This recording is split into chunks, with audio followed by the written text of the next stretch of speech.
Bon Appétit Your Majesty just ended, and I have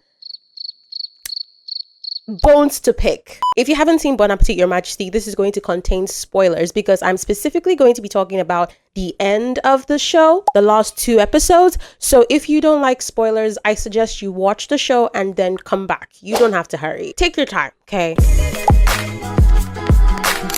Hey, hi, what's up? It's Day Day here. Welcome if you're new, and if you're not, ooh, girl. Quite honestly, the show was going well, you know, from episode 1 to episode 9, everything was fine. Immediately that cooking competition finished, shit just started to move at like F1 race car speed. For some reason, I did not notice until when the young prince got poisoned. After he got poisoned, God almighty. Bodies. How did the writers just wake up and decide to massacre everybody? We knew the uncle was insane, but like, damn, the entire palace? Even when the confrontation happened where everyone came to fight, including the cooks who had 0 combat skills involved in a fight with people who have combat skills. This is why I feel like K-dramas should go back to having 16 episodes. But the problem with that is 16 episode dramas tend to have, if not written properly, tend to have fillers, a lot of fillers that can bore the viewer. It bores me. Sometimes I don't even get to the end of certain K-dramas because of just how much filler they have, which is why I also feel like Bon Appétit Your Majesty could have been 14 episodes. Granted, Yeong dies and that takes her back to the future, which I thought was gonna happen anyway, because how was she supposed to go back to the future with no eclipse in sight? You know, she wakes up from the coma, which I assume she's been in since they got off the plane, right? The scar on her back that she got from being slashed by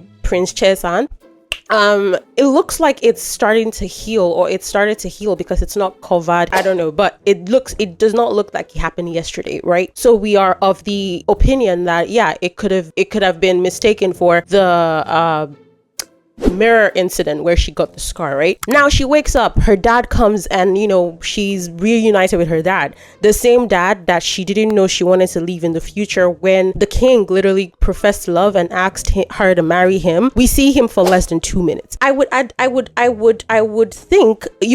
that the dad who she loves so much would have more screen time. I swear the man had less than maybe 6 minutes of screen time throughout the entire series. I'm talking about from episode 1 where they were on the phone and he was talking with her. We see kind of what he looks like, and maybe 1 or 2 flashbacks that happen in the middle of the drama series. At the end, we don't see Yeong catching up with her dad or anything. They just do not show us. The only part of the ending where I'm not mad at is when she got back home and, you know, it dawned on her that she's in the future. She searched for the king and found that Ihon, his history had changed. Instead of he was a tyrant, it said they can't find his body. His body was never retrieved from whatever the fuck happened. So we don't know what happened to Ihon. That's it. We see her crying and trying to go back to the past. That was sad. I personally cried with her because I can't even imagine, right? You don't even know what's happening with the people that you left behind. So, but after that, she goes to work. She's invited to work in the hotel again. She thinks about it for a few and she agrees. We go to the kitchen.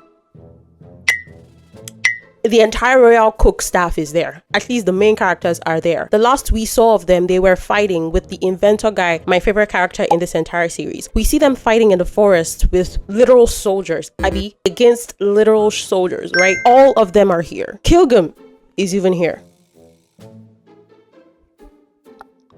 And then fast forward, right? We see her like giving instructions to the cooks, to the chefs, as she used to do in the royal kitchen. And the next thing you know, Songjae enters the picture. Where did Songjae come from? The last time we saw Songjae, he arrows to the chest. We're not told that Songjae had any descendants.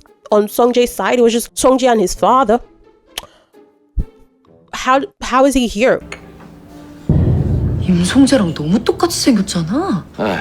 어디서 생트집이야? He and Ji-young have the whole back and forth that he almost had in the beginning where he tasted her food for the first time and lied about it or whatever. While that is happening, Ihon walks in a suit. Who gave Tona a suit? He looks like he literally owns the hotel. We don't have any details on that, by the way. We just know that Ihon is in the future in a peace suit. This guy is dressed to the nines. And of course, Sungjae, he and Sungjae, well, Sungjae doesn't know who he is, right? Because we're of the impression that the cooks and Sungjae don't really have their memories. And the only people that have their memories in the future are Jeong and the king. This is 2020, what, 5? He's from the 1500s. That's a whole 500 years before. How does he know what a suit is? Who dressed him up? How did he get here? 약조를 지키러 왔다. 내 너를 찾겠다는 약조 말이다. Girl, I cannot relate. And in the epilogue, she literally says, yes, he's from the 1500s. How did he get here? It's a secret. Something like that. 그가 어떻게 오게 됐냐고? 그건 비밀이다.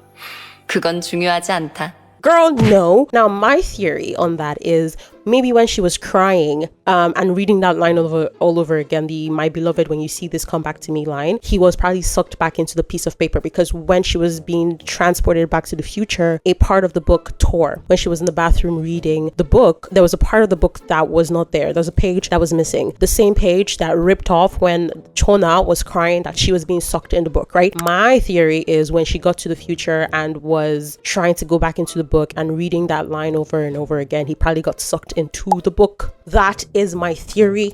We do not know, but he looks good. How does he also know how to cook? Because the last time she told him to cook, it was literally high treason at that point, because he's like, me in the kitchen? I mean, I guess he wrote the entire cookbook. I personally feel like the writers just wanted to give the viewers what they wanted, which was a happy ending. And in the process of doing that, they just completely disregarded the fact that a lot of viewers would have questions. There were a lot of plot holes that no one explained. And I expected the drama to end better after everybody was literally massacred. We don't even, like... I should probably shut the fuck up. I'm gonna deduct a point just for the ending. It was gonna be a solid 8.5 out of 10, but like I'm gonna deduct a 1.5 and just give it a 7. It's still a good drama when you think about it, considering like from episode 1 to episode 10. It's nothing like Mr. Queen or anything, even though it has like similar stuff. Made me miss Mr. Queen, but like at the end of the day, that's it. Nothing beats a very secure ending, which I don't think Bon Appétit had. It was satisfying to see them together, but like, yeah, so those are my thoughts. I feel like I've spent about 10 minutes ranting about this. This should have been maybe a TikTok video, but I just wanted to do it on YouTube. Speaking of which, follow me on TikTok and Instagram. I have started to post, so make sure you follow me on there for more interesting, very entertaining posts on K-dramas and stuff. Yeah, that's it. What else? Next week's video is going to be a little bit different. I made the mistake of watching One Piece. I don't regret it, but stay tuned for that. For now, bye.